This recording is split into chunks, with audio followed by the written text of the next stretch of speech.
Welcome to Curious Life of a Child-Free Woman, a podcast celebrating unexpected choices, honest conversations, and the infinite possibilities of a happy, child-free life. I'm your host, Emily Paulsen. Each week, we'll meet inspiring guests, pushing boundaries, leading change, and redefining personal fulfillment. This is not about comparison, it's about possibility. Whether you're child-free by choice, circumstance, still deciding, or simply interested in fresh perspectives for limitless living, I am so happy you're here. Let's get curious together. I am so excited to be joined by today's guest, Nicole Pearl.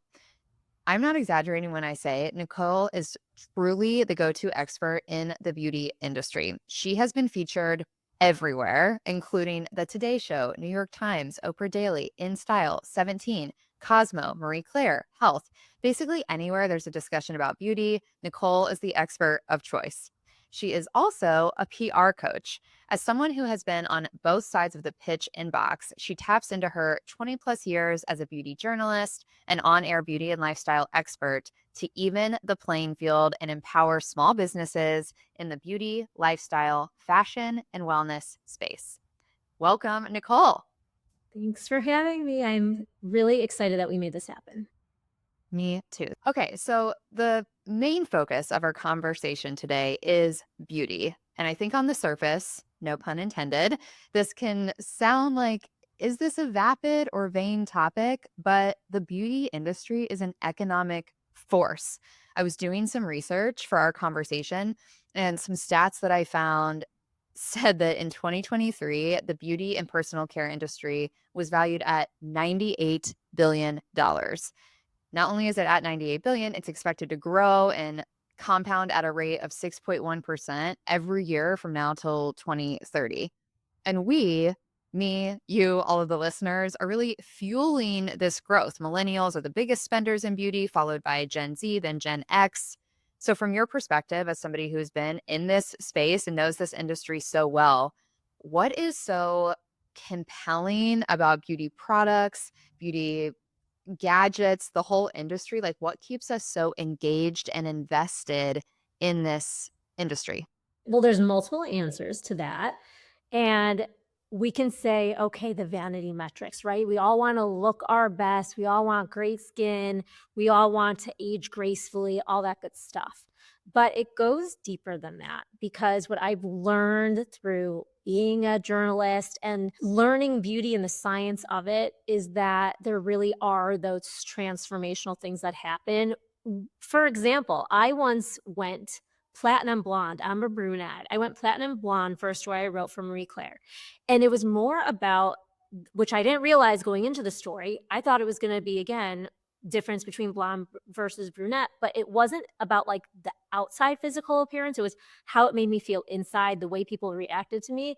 And so and we all realize that you're not feeling good about yourself one day and you get a blowout and you just feel so much better. So really there is a depth to beauty, which is what I've fallen in love with, because it really can be so powerful in making you feel confident or empowered.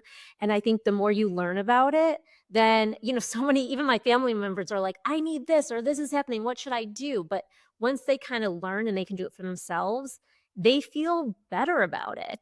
And even right now with what's going on in LA with the fires, one of the things that organizations and charities, it's like the beauty industry is having a big impact, because people, young girls, they don't have their favorite face cleanser. They don't have the hair product they love. And it really doesn't impact their mental health. And so even just all of these brands coming together to then send product just to make people feel like themselves again. So beauty can sound so surface level, but it really is an amazing thing that we can all experience. And I think that's why the industry keeps on growing and growing, and technology, science, all of that stuff, as we are discovering more things about cells and peptides and this and that. So in some ways, there's always going to be a next new thing, almost like we're seeing with AI or any other industry. Like, it's going to keep on evolving. I have so many questions following that answer. First of all, how did it go? What was the result of your experiment to go platinum blonde as a brunette? It was wild, and it's interesting that I felt after doing it, I'm like, "Wow, I really do feel like myself in my own skin as a brunette," because I felt the way people reacted to me as a blonde. But there was an expectation that, like, I should be really bubbly, that whole cliche of blondes have more fun. I felt Mhm. like I was living that in terms of the expectation, whereas a brunette, I felt like I could be a little bit quieter, I felt more cerebral, and so it was almost the perception that people had of me when they saw me was what I felt was the difference, so it was a cool experiment. It's a cool experiment and shows real commitment to the story for you to make that change and then change back. I think what you said there about mental health is so key. And I can imagine, I mean, there's so much to think about and be upset about and angry about with everything that's been happening in LA. And yeah, like in the grand scheme of things, you think when you're hearing these stories, oh, do we need to be talking about skincare? But if I actually think about my day to day life and the things that make me feel like myself and just kind of prepared to go out into the world, even if it's a day where I'm not wearing makeup and I'm running to the grocery store, the gym, or whatever, that routine of using the things that make us feel a little bit better or a little bit more secure, that actually plays a really big role in my day to day life. And we feel it. I've gone on trips and you get there and you're like, crap, I don't have my serum or I forgot my moisturizer or whatever. And it kind of throws you off, it messes you up. So, I mean, that's one example, but I would love to hear more of your perspective, like this connection between beauty and mental health, which I think we could go to a really negative space there, but there's actually something positive about this too. Yeah, there's 2 sides to the coin because, like, my mantra as the beauty girl is beauty shouldn't be a bitch. So, if you were my perspective and point of view is, like, I'm never gonna recommend 25-step skincare routine for you. So, on one hand, it could be really fun and it can make you feel great, and that's the side that I love. But, of course, I'm not going to ignore the filters, the excessive contouring, some of the trends that we've seen in the past, even, like, led by certain celebrities and the way they did their makeup went too far. What I'm happy to think right now, we saw the clean girl beauty, like fresh face skin was really in. And I think that like that trend is here to stay. And so the simplification, even for like 2025, I think we're all done with the layered, the 80s, the 90s, and even early 2000s. And we're just wanting beautiful skin like ourselves, but even better, so to speak. And that's where I think the trends are going. I feel done with all of the complex things and trying to learn how to paint my face in different ways to make it look better. Or, when Kim Kardashian came out with her skincare line of like a billion different steps, and, you think, well, she's really pretty. Do I need a billion steps? Oh my God, that's so exhausting. Now I have 27 things to pack when I go on a trip or whatever, or in my gym bag. So I'm happy to hear that because sometimes I think, is this just because I'm 38 and I've been doing this for a while that I'm just like sick of it? Or are we collectively moving in a more streamlined direction? I think it's collective. It's like we went overboard, especially during COVID when people were overdoing it with skincare. And I think now we're coming back to a simpler time, which I also think is a good impact in terms of mental health because Mm, the expectations are more real than all of that fake filtered finish that's just not achievable. mhm. Let's talk about trends because this is a place where I think things get confusing. At least they do for me. We talked about the security that can happen when you kind of have your products and your routine, and that feels really good. But then there's this constant messaging about the next thing, like glazed donut face, or like, are we doing dewy? Are we doing matte? Are we doing gangster wife? Or like, there's all these different voices out there. Who sets the trends? Like, where are these messages, are these ideas coming from? Hi. You? So the funny thing is like before there was social media, so like I was going to New York Fashion Week and I was watching the runway shows and observing all the makeup and then I as a beauty editor was setting the trends in the magazine like here's what's big for winter. And I still can do that when I go on TV and I talk about what are the winter beauty trends. I decide what they are based on all of the information coming my way and the ones that I think are the best trends. But the difference is that nowadays it's like anyone can say anything and call themselves an expert or influencer, and suddenly they're coining the trend or the celebrity saying the trend. So I'd say get less influenced by trends. If there's looks or things that you like, or if you keep hearing, let's say, glazed donut and you want to look into that, go look into it and take a portion of it. I mean, there's certain wet skin looks that are really pretty on social media or really pretty in a magazine, but like in real life, it's just you're going to be dripping. You're going to look so greasy. So I think trends are fun, and I think there's something to use as your inspiration, but if you have I always like mixing the classic things, like a berry lip is my signature. So even if the trend is a pale lip look or really goth, like, I'm gonna always come back to that berry lip because that's my signature, and I don't think people should lose that identity just to jump on a trend. Mhm. How do we find our signature? And I love that you do that with your lip color, and I notice that. Like, I can recognize that look on you. It looks fabulous on you, and whether I see you on TV, I have randomly woken up and seen you on TV and been like, "Oh my gosh, there's Nicole," and not even expected it. So when I see you out in the world on my phone or on my screen or in real life, I love that you have these signature looks with your glasses and your lip color. How do we figure that out? Is it just trial and error and kind of going to the things that we feel pulled to and investing just a little bit of money and playing around? Is there a science to that? If you feel like you don't have anything signature and you're constantly like rebuying your makeup drawer, what do we do to figure it out? I think that we all have a signature, even if we don't know we have one, because there's certain people, and this is the same thing, even like within the small business founders that I work with, PR and press and all that, because they're like, well, how do I show up? And they don't feel comfortable. What you don't often realize is that you naturally gravitate to, let's say, let's go back to the lip thing. Not Mhm, everyone's comfortable wearing a bold lip color.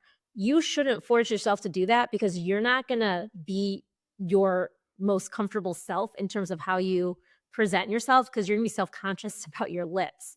And mhm, so some people are usually a light lip girl, or you're a bold lip girl. And usually you fall into one of those two categories. I mean, do I like to play back and forth? I do, but usually you feel like you look like yourself or you look better with either a pale lip or a brighter lip. So, some people are just known because they do like a little flick and it's a little cat eye. So your signature look is almost like that one thing that no matter what, you're going to do before you go out the door. It might just be like a pat of under eye concealer. And so your signature look is like that bright eyed look. It doesn't have to be such a big statement. But I bet before you go out the door, there's like one or two things that you always do, even if you're not like a beauty girl. okay. Okay, I feel like that gives me permission to stop trying to force some other signature look and be okay with what I naturally do. And most of us have been wearing some level of makeup since middle school.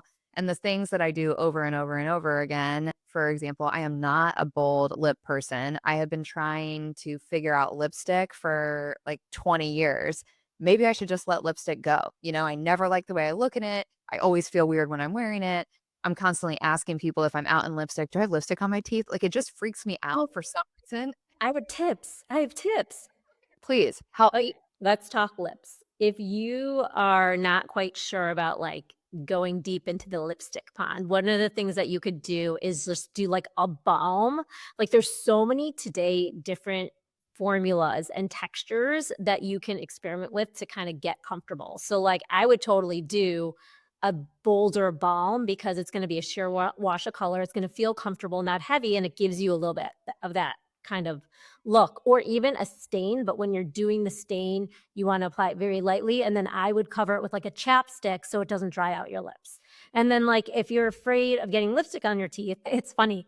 I once posted on Instagram, and it got so much traction, was a simple tip of how not to get lipstick on your teeth, and it's just putting your finger in your mouth Mhm. and Yeah, and pulling out because the lipstick that got in the inner part of your lips will then go to your teeth, so it prevents that from happening, and it's so simple, and then you can feel confident. It's like, put the lipstick on, do that, and you're done.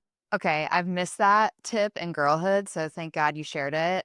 My Instagram's at Nicole Pearl Beauty Girl if anybody, like, wants to go look for some beauty tips. Yes, and everyone should, because even following, I've learned from you, and there's so much more that I need to learn because I find this area exciting. Like, it's fun to think about playing around with things that can be so temporary, right? Like, makeup is a place where you can buy something, you can try something, you wear it, and then it's not like you're investing in a whole new wardrobe or something and throwing out all of your other clothes. So I really like that about it. But I don't know, I still feel intimidated to try things at times, and then I wonder, who is even in charge of making me want to try this? Like, is this something that is driven by celebrity? Is it driven by the media? Is this something that is for me, or it's just totally wrong for my face? Like, I just kind of get in my head about even knowing what I want to experiment with when there's so many different directions out there. I always think about eyebrows. Like, there's been this whole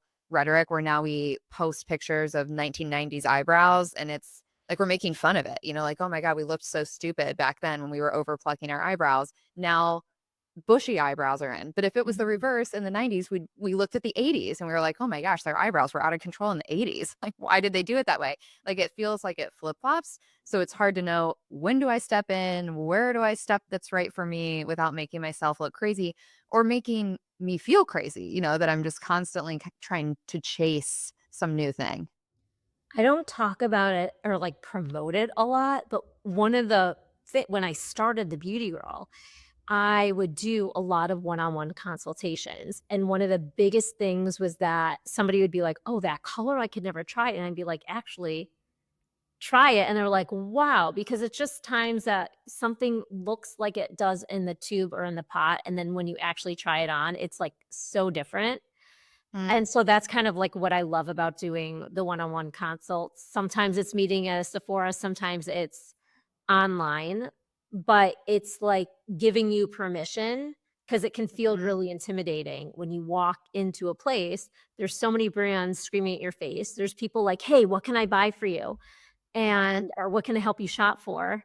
And you just mhm. sometimes you just feel like you don't know and you don't feel pressured. So I understand that side of it for sure, and that's again why I say beauty shouldn't be a bitch because I wanna take that kind of overwhelm and intimidation factor away from it all. I love that slogan, that beauty shouldn't be a bitch. It shouldn't be. It should be something that we embrace and enjoy. How do you feel about the celebrity culture in beauty? Like, often when I'm reading business magazines or articles or publications, this rhetoric of celebrities becoming billionaires with their beauty lines is out there. It's happening. And I see it more and more. I mean, we've talked about the Kardashians already, Mhm. but Scarlett Johansson, Ariana Grande, of course, Gwyneth Paltrow with Goop, which partial beauty brand, partial lifestyle, but Selena Gomez with Rare, Naomi Watts, Noah Stripes. So this is what I think. I think that it became that, like, shiny object that everybody was like, "I'm gonna go create a line and I'm gonna make $1,000,000 or $1,000,000,000." What Mhm. happened? Because even a lot of influencers, successful TikTokers, all of a sudden, like, went and created lines and they tanked. Because at the end of the day, when a marketing brand just wants to market something and then slap a celebrity name on top of it, eventually the consumer sees right through that. So what I think happens is that the ones that are really good with the celebrity is truly invested and behind it. I mean, do you know that Brad Pitt even is like a co-founder of a men's skincare line that's this luxury skincare line that's, really nice. So, I I mean, didn't know that. yeah. So I think the ones that really do deliver will remain, and I think the others will phase out. And when it's a marketing company creating product because they want to make a buck versus the real mission and person behind it, you eventually will see the ones that have longevity. That makes sense. And that leads me to my thoughts around quality, because the more I learn about skin and toxicology and all this stuff about what we have in our homes, the scents, the cleaning products, the detergents, what we put on our bodies through body wash and shampoo and all of these things. And we grew up in school learning that the skin is the largest organ, but we don't really think about it that way, or I haven't always been thinking about it that way. Like, sure, what I put in my mouth, I'm conscious about how that impacts my health. What I put on my skin, that feels like a newer concept to me. So when I'm trying to understand real quality behind things, I feel like, okay, is this just a celebrity trying to expand their revenue streams and have another way to, just make more money? Or is this something that's really good because this celebrity is rich and they have a whole team? They probably have the best team of scientists and, people who are putting these formulas together. And then clean beauty too, which I want to talk about, like just this idea of finding things that are really high quality, not just from an effectiveness perspective, but also thinking, what am I putting into myself by rubbing this on my skin every single day, every single morning? How do we figure that out? There is kind of a lot of responsibility on the consumer because clean beauty is a buzzword and it means nothing because it's not really regulated. But I think that everything in moderation in the sense that, like, I love skincare where it's a combination, so to speak, clean, effective ingredients mixed with science. Like, I think that's great. I also think that there are products that use, if you wanna call it clean ingredients, but then there's all different types of levels of, like, one variation of, an oil versus another. So, that's why, like, it can be overwhelming for consumers. There are some organizations that can help guide you, like the Environmental Working Group, EWG. They have, like, a lot of strict standards in order to become EWG verified, so that could just be, like, an easy way. I also think that there are a lot of scare tactics in marketing where Hmm. you also have to be wary of that because natural sounds really nice, but, like, poison ivy is natural, you wouldn't wanna put that on your skin, and so there's, like, a balance there, Hmm. and I feel like these days for anyone that's creating a brand, like, ultimately, usually what I would recommend is there should be some sort of mission, and it should be, again, that buzzword clean, but what does that mean? Because it's not so regulated, but you should have thought in terms of the quality of ingredients, where they're sourced, what the packaging is, sustainability, like, that's all things we care about now, so I'm Hmm. seeing a lot of the new launches just automatically incorporate that, and I think consumers are having a hard time differentiating what's clean, what's not clean, because everything's being called clean. It is confusing. Yeah, there are some organizations out there that are there to kind of regulate, so it can help guide you, Hmm. and, obviously, we know there's certain buzzwords you wanna stay away from, like phthalates, things like Hmm. that, which we've heard about, so hopefully that can help you navigate this. Yeah, I think what you just said is so true. It's confusing, and I do feel like the burden is on me as the shopper. And then you go into Sephora and there's like a little green leaf on things, and you're like, does that mean it's great? Or like, what does that even mean? And I always hear about Europe having Oh, yes. stricter regulations. What's the difference? They do, and I've actually, again, on my social media was talking about why sunscreen formulas in Europe are so much better than the ones in the US, and Um, from that social media post, I ended up on the Today Show, and they used that post because I they were saw you on the talking Today about Show talking about it. I was like, oh yeah, my God, there's Nicole while I'm drinking which my is morning coffee. totally. So if anyone's listening who is in, like, the professional business space and they're like, "I do want more press for my business," I am proof and I can show you there are strategies to do it that are very strategic and affordable. But yes, so a lot of the laws and regulations in Europe are different and are in some ways better because things are regulated differently. So, like the sunscreen, there's a lot better filters that you can use in the EU because they don't classify sunscreen as a drug. I mean, we're getting into like the nitty gritty here, but when you I are like in that. Europe, if anyone's planning some vacations, I would say go to the pharmacies and stock up on sunscreen if you can. There's like some really great formulas, even some formulas from skincare that we get here are sometimes even better or more affordable. Like French skincare is often more obviously more affordable in France than it can be here. So there's little things you can do. I mean, I also really love K Beauty as well. And like their sunscreens are amazing because they're kind of on the forefront of all of the technology. Okay, I need to go to Europe. and stock up on all the things. Are Yeah. there any can we get these here online, or are most of the best things only available physically there? So interestingly, some now you can get online. Like I just did a TV segment on K Beauty, and a lot of these brands now all of a sudden are available on Amazon. Like not Mm. expensive. It's like now it's available 25 bucks on Amazon where you used to not be able to have access to it. So things are becoming more accessible. Okay. Well, we need to all be following you so that we can get those tips and hear you talking about these specific brands because that makes it easy and that makes me feel better. Do you think this is probably a hard question to answer, but do you think we're getting any closer to having stricter regulations? Like clearly Europe has done it at the government level. So then as a consumer, you can feel safe that any sunscreen you buy or any lipstick you buy or whatever has to meet certain guidelines. There's a lot of conversation about that in the US with the FDA and food. And I just saw that this red dye was banned. So I don't know. It's like it feels like we make maybe one tiny piece of progress, but in the grand scheme of things, it's like the Wild West and Well, it's like reduction. everything that we grew up on is like now poisonous, right? So Yes.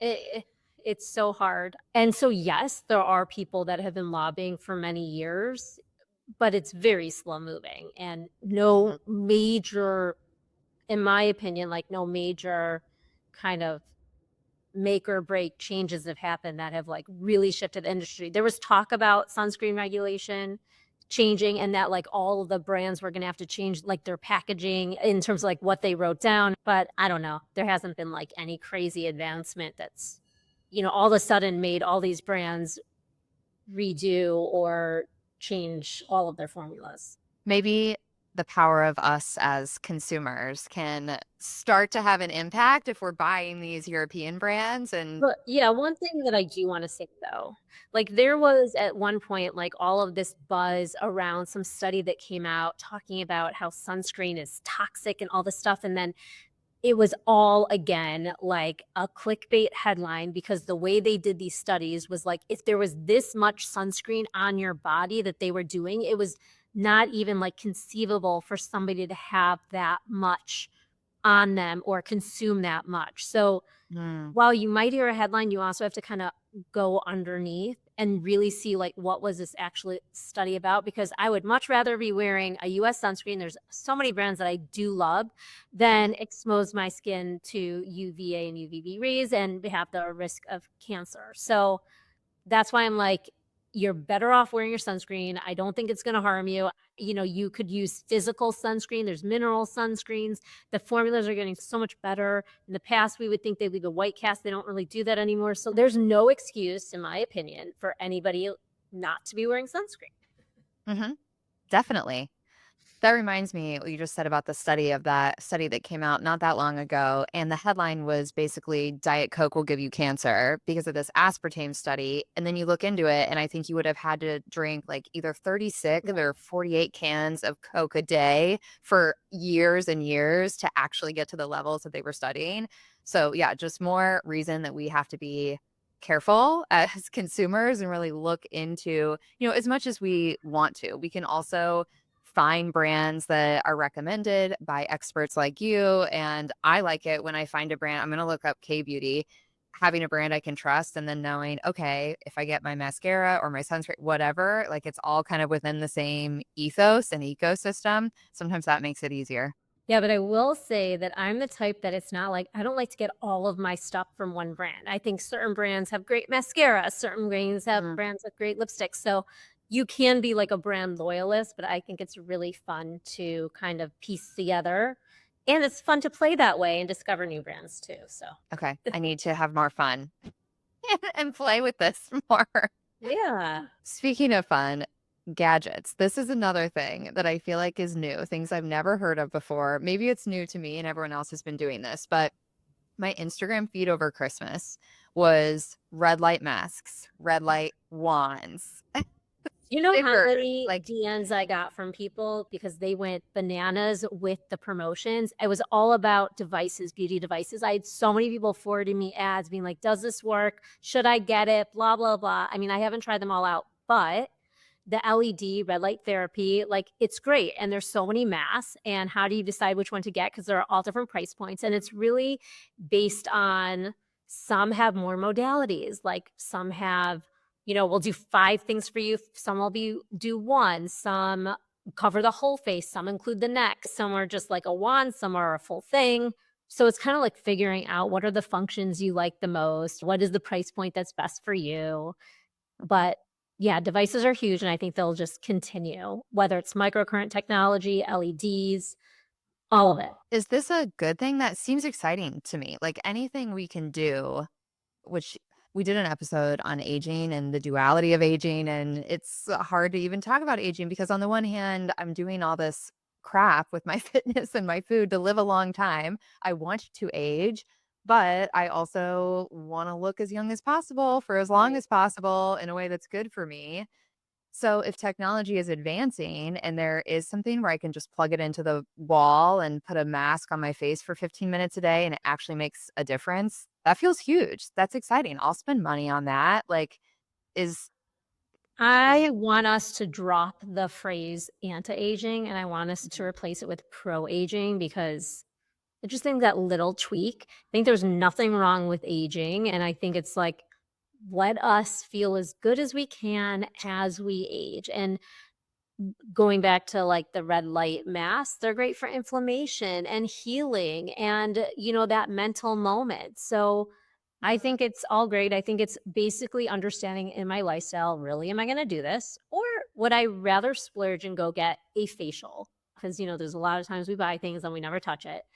But it can be that moment of your, like, I always say skincare is self-care because sometimes even if you're, like, doing your nighttime routine and it's just, like, one serum or one cleanser, I mean, I don't remember to do this all the time, but that's, like, a perfect excuse to kind of, like, take a deep breath, like, have that moment for yourself, recenter because even in if you are doing steps in your skincare, it's like, well, you need to let your serum really absorb and penetrate, before you put on the next so, like, use that Mhm. time in between to make it your self-care moment.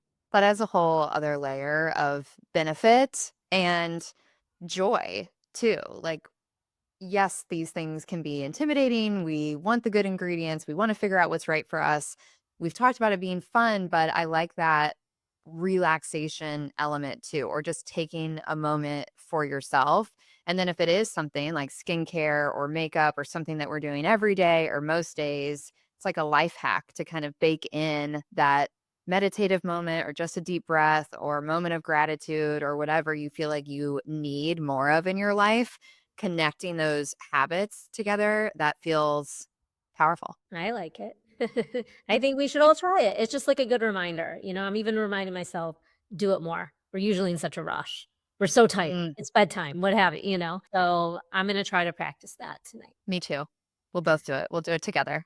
Yeah. Beauty treatments. So you mentioned facials. I get facials and I feel like it's really made a difference in the quality of my skin and just overall skin stuff. But also, I do really like it because it is a self-care thing. I mean, I walk to this place, it's an hour where I don't have my phone, my eyes are closed. I can't be doing anything else. I just have to surrender to the process, and it actually feels good. She's washing my face and doing all this stuff, and then I walk out like glowy and amazing. What other beauty treatments are there, things that are new? Like for those of us who are just like facials, that's it. Are there things that we should Yeah, we we're are. probably like, yeah, there's 100 things. Like what else? What is hot? What should we be exploring? Yeah, with trends, like, the big thing is, like, the scalp, the hair scalp facial, so to speak, where it's just a treatment focused on cleansing your scalp. So, Mm. that's a big thing. You're gonna see more, like, scalp spas. I went to a scalp spa last weekend here in Oh, so Chicago. you know. And even I texted a couple of people that I was doing that, just like, "What are you doing?" And they were like, "Wait, what? What it like, is this an autocorrect?" It was so cool. It was honestly great. It's one of those things that is definitely a nice to have, not a need to have, but it was relaxing. It's like the best part of getting your hair cut is getting your hair Right. washed, at least to me, and that like 2 seconds of massage that they do because you're really not there for that. this was like 45 minutes of that, and they use technology, like this insane camera to show you your scalp before and after, which It's is crazy. horrifying and also super cool. Like, oh, I'll never get those images out of my head. But it was fun and it was super relaxing and I don't know, it was a whole new experience. And in terms of kind of like the med spa side of it, I just think that we're always seeing new, less invasive ways of tweaking the skin, Mhm, instead of a facelift, do this. I think the idea of fillers are becoming like the trend of that is now the opposite and it's going back to like that more natural look. But we're always gonna see kind of new innovation within the med spa space, but why I like it is because, like I said, less invasive ways to kind of improve the way you're feeling about yourself. Instead of a nose job, there's other things you can do that are just like a few little tweaks in the office, things like that. mhm, mhm. Tell me more about this filler thing because I can't get a grasp on what's really happening in the broad scope. For a while, I felt like everybody was getting Botox but me, and then it was like, "Oh my gosh, everybody is getting lip filler but me."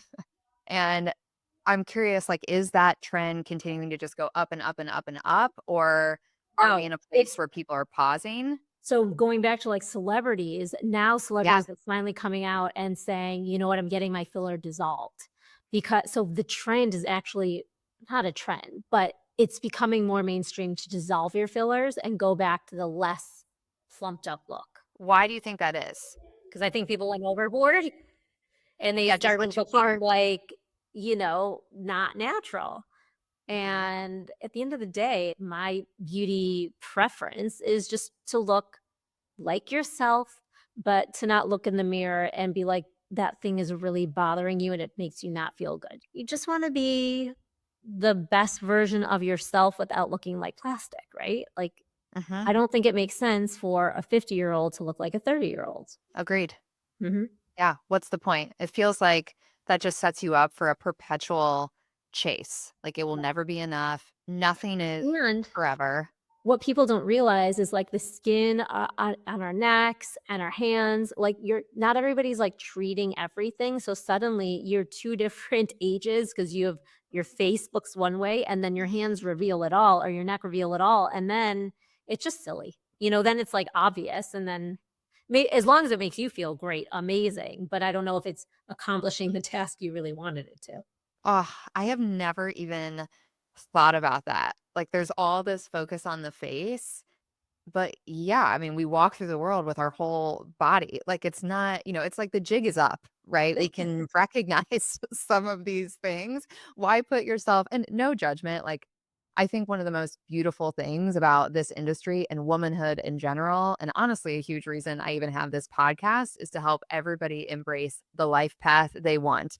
And that goes with big decisions like whether or not we're having kids, down to little decisions of are we wearing lipstick or not. So no shade to anyone's choices at all, but I like, again, back to permission, it's relieving to me, to be totally honest, to hear that things are kind of moving away from some of the more invasive, more extreme trends because you do start to think, even as somebody who I don't know if I'll ever do filler in my life, I haven't done it yet, but you start to worry, am I going to be the only one left? Like, am I going to look crazy when everybody else is doing this one thing? I would get worried about that. So, anyway, it brings me hope and relief to hear that maybe we're collectively embracing pro aging a little bit more. Yes, I agree.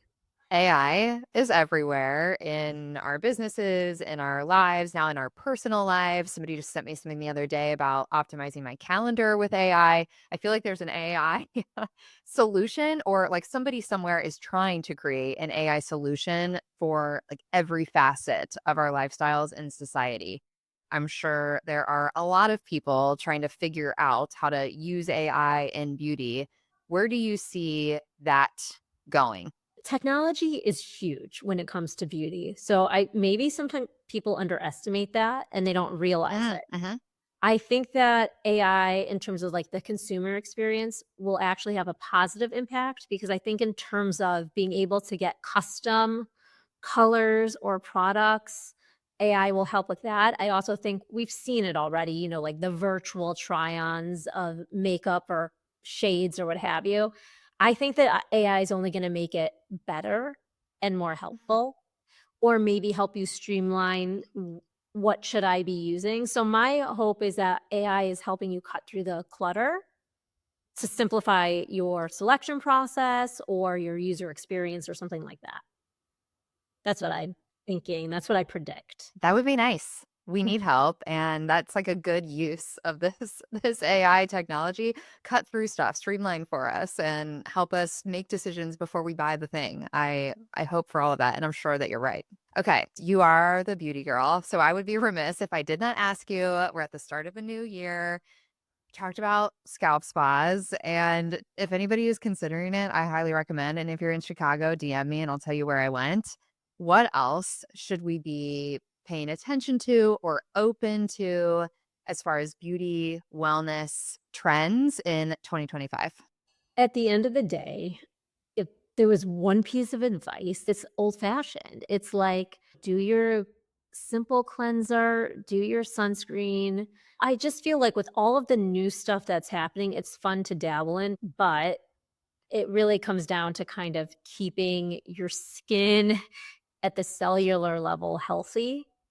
And Mm, so I just think having healthy skincare kind of practices are the most important thing because you can slap anything you want on, but if you don't have like the right foundation, that's going to make it so much harder to achieve the finished product you're looking for. Sometimes classic advice is the best advice because it works and it's what we still need to hear instead of these, shiny object quick fixes, just focusing on our health and wellness physically and mentally feels like that's the name of the game. I agree. Okay, Nicole, for everybody who has more questions for you about beauty or about press or PR or how you have built this amazing career, having this visibility as an industry expert, where can people connect with you? Go ahead and follow me on my Instagram. I'm at Nicole Pearl Beauty Girl, NicolePearl Beauty Girl. I would love to hear from you. Please send me DMs. Everything is very personal there. I don't use like all this automation, speaking of AI, or you could check out my website, NicolePearl.com. Amazing. We will link all of that in the show notes. Thank you so much, Nicole. I feel inspired and, I feel more beautiful just talking to you. Yay, mission accomplished. Thank you for listening to Curious Life of a Child-Free Woman. I did not really get this until I became a podcast host, but if you enjoyed today's episode, please subscribe, rate, and consider taking 2 minutes to leave a review on your favorite podcast platform. Turns out, it really does make a difference. You can become a Curious Life insider at curiouslifeofachildfreewoman.com. Follow us on Instagram at Curious Life of a Child-Free Woman, and feel free to share this episode with a curious friend. Friendship is everything to me, so every recommendation really means the world. Until next time, keep learning, stay curious, and know that you'll never walk the child-free journey alone.